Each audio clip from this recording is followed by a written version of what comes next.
உங்க நினைவு மாறும், உங்க செயல் மாறும், உங்க நடக்கை மாறும், உங்க பேச்சு மாறும், எண்ணம் எல்லாம் ஏக்கம் எல்லாம்.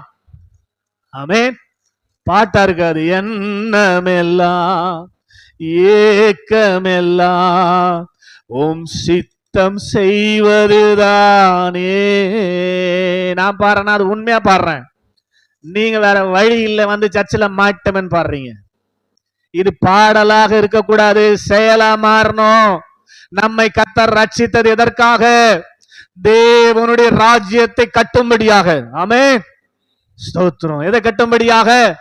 ஆய்ந்து கொண்டிருக்கிற தேவ ஜனங்கள், தேவனால் பிறப்பிக்கப்பட்டவர்கள், சிருஷ்டிக்கப்பட்டவரை மறந்து வாழ்ந்து கொண்டிருக்கிற ஜனங்களை சபையில கொண்டு வந்து சேர்ப்பதற்காக தான் உன்னை கர்த்தர் ரட்சித்திருக்கிறார். ஆமென்.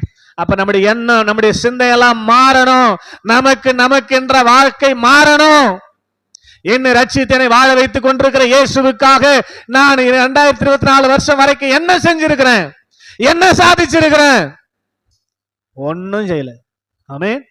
வருஷம் 365 நாளை கொடுத்து வச்சா ஸ்தோத்திரம். ஆமென். சொல்லுங்க அல்லேலூயா. ஞாயிற்றுக்கிழமை சபைக்கு வர்றது கூட கஷ்டமாகுது. புதன்கிழமை, வெள்ளிக்கிழமை, ஞாயிற்றுக்கிழமை 3 நாள் சபைக்கு வர்றது கூட கஷ்டமாகுது. அதுவே கஷ்டமாகுது.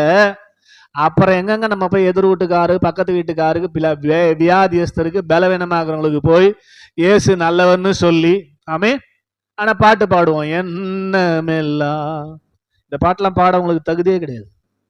செய்யாத ஒரு பாட்டை நீங்க பாடவே கூடாதுங்க. ஸ்தோத்திரம். ஆமென். சொல்லுங்க அல்லேலூயா. யோசிக்கணும், செய்யணும். இங்க இருந்து கண்டிக்கிறதுல நடந்து போறீங்க. எத்தனை பேரை பாக்குறீங்க? ஒரு நாளாவது இயேசு நல்லவன்னு சொல்லிக்கிறீங்களா? டிராக்ஸ் இங்க தான் வச்சுக்கிறேன். ஸ்தோத்திரம். போகும்போது வரும்போது ஒரு 10 பேர் கொடுத்தா கூட 20 பேர்ல ஒரு ஆத்மாவது ரட்சிக்கப்படும். ஆமென். சொல்லுங்க அல்லேலூயா. எங்க இந்த ஜேஜேல போறதுக்குள்ள வழியில பாக்குறவங்களுக்கு டிராக்ஸ் கொடுத்து பாருங்க. 10 பேருக்கு கொடுத்தா ஒரு ஆத்மாவது ரட்சிக்கப்படும். ஸ்தோத்திரம். ஞாயிற்றுக்கிழமை சாயந்தரம் என்ன பண்றீங்க? ஸ்தோத்திரம். சர்ச்சை முடிச்சுட்டு போயிட்டு என்ன பண்றீங்க? மாலை நேரத்துல ஆண்டோடைய எண்ணத்துக்கு ஏற்ற மாதிரி வாழறீங்களா? யோசிங்க. ஆமென். ஏன் நம்மளால வாழ முடியலன்னா ஆவி ஆத்மா விட்டு பிரிக்கல. ஒன்னும் பழைய ஆவி, ஆதாமின் ஆவி இருக்கிறதுனால தான் அந்த பழைய சிந்தனை, பழைய எண்ணம், பழைய காரியங்களை நமக்குள்ள வருகிறது. அதனாலதான் புதிய காரியங்கள் வெளிப்படாமல் இருக்கிறது. ஆமென். சொல்லுங்க அல்லேலூயா. இந்த அருமையான மாலை நேரத்துல வந்திருக்கிறவர்களே, உங்க வாழ்க்கையில புதிய காரியங்களை கர்த்தர் செய்கிறேன்னு சொல்லி இருக்கிறார். செய்யணும்னு விரும்புறவங்க மட்டும். ஆமென்.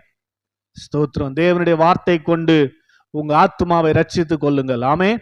பழைய ஆதாமின் ஆவி நீக்கப்பட்டு புது சிருஷ்டியின் ஆவி